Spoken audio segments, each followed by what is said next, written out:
Tonight, mixed messages. A K-file investigation this hour finds Kamala Harris is targeting crucial battleground voters with vastly different messages on Gaza and Israel. This ad is running in Michigan, which has the largest Arab population in America. What has happened in Gaza over the past 9 months is devastating. We cannot allow ourselves to become numb to the suffering, and I will not be silent. All right, well, it's a very different story for an ad in Pennsylvania targeting Jewish voters. Let me be clear. I will always stand up for Israel's right to defend itself, and I will always ensure Israel has the ability to defend itself, because the people of Israel must never again face the horror that a terrorist organization called Hamas caused on October 7.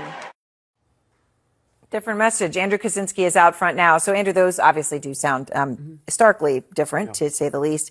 Tell me more about what you found. Yeah, that's right. And look, this really illustrates the sort of fine line that the Harris campaign is trying to walk here in the closing weeks, closing days of this campaign on the issue of Israel. Here you have two entirely different constituencies, and they are getting two entirely different messages. There are often times these constituencies have very opposing views on this. If you are a Jewish person in Pennsylvania, you saw that ad that you're getting.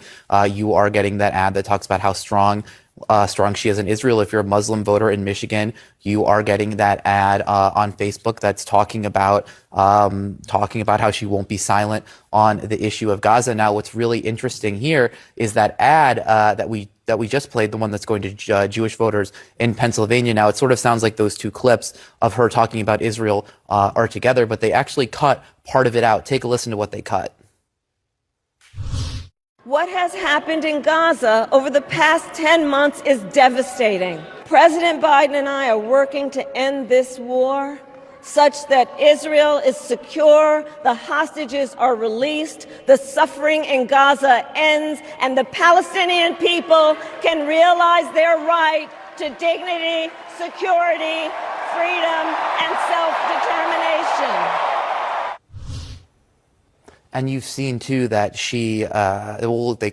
they cut out that portion of the ad where they talked about Gaza from her DNC speech. Those two parts were together. They sliced them. They cut that part out. Now, look, she's also getting hammered a lot on this issue by Republicans. We talked just a couple days ago about how those robocalls were airing in Wisconsin that are made to sound like they're in support of Jill Stein, talking about her position on Gaza, saying that they're highlighting her pro-Israel position, and they're sort of trying to siphon those votes away from her. So this is a really delicate issue for her. Oh, it certainly is. I mean, the Palestinian people can realize their right to dignity, security, freedom, and self-determination being cut out.